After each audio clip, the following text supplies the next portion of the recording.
அஸ்ஸலாமு அலைக்கும் வரஹ்மத்துல்லாஹி வபரகாத்துஹு. குர்ஆனின் சிறுகுறிப்பு. குர்ஆன் என்ற வார்த்தை கரஅ என்ற மூலச்சொல்லிலிருந்து பிறந்தது. குர்ஆனை ஓதப்படுதல் என்று பொருள். குர்ஆன் என்ற இறுதி வேதம் அல்லாஹ்விடம் இருந்து இறுதி தூதர் முஹம்மது நபி ஸல்லல்லாஹு அலைஹி வஸல்லம் அவர்களுக்கு இறக்கி வைக்கப்பட்டது. குர்ஆனை முழுவதுமாக அல்லாஹ் லஹ்ஃபுல் மஹ்ஃபுல் என்ற ஏட்டில் வைத்து பாதுகாத்தான். ஒவ்வொரு சூழ்நிலைகளுக்கும் ஏற்ப நபி ஸல்லல்லாஹு அலைஹி வஸல்லம் அவர்களுக்கு ஜிப்ரீல் அலைஹிவஸல்லம் மூலமாக கொஞ்சம் கொஞ்சமாக இறக்கி வைத்தான். மக்காவில் 13 வருடம், மதீனாவில் 10 வருடம் என மொத்தம் 23 வருடங்கள் குர்ஆன் இறக்கப்பட்டது. குர்ஆனில் 30 ஜுஸுக்கள், 114 சூறாக்கள், 6236 வசனங்கள் உள்ளன. மக்காவில் இறக்கப்பட்ட சூறாக்கள் மொத்தம் 93.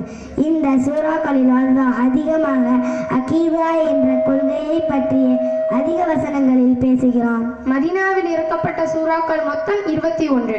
இவைகளில் அல்லாஹ் அதிகமாக ஃபிக்ஹ் என்ற மார்க்க சட்டங்கள், வரலாறுகள், அறிவியல் போன்றவை பற்றி பேசுகிறான். முதலில் இறக்கப்பட்ட வசனங்கள் சூரா அலைக்குல் உள்ள முதல் 6 வசனங்கள். கடைசியாக இறக்கப்பட்ட வசனம் சூரா பகராவில் உள்ள 281வது வசனம். குர்ஆனில் உள்ள சூறாக்களில் மிகப்பெரியது முதல் ஜுஸில் ஆரம்பிக்கக்கூடிய சூரா பக்ரா.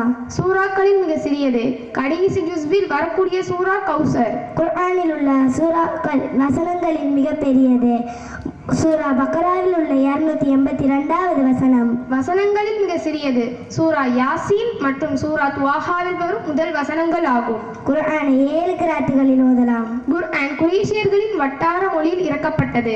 இதுவே குர்ஆன் குறித்த சிறு குறிப்பாகும். அஸ்ஸலாமு அலைக்கும் வரஹ்மத்துல்லாஹி வபரகாத்துஹு.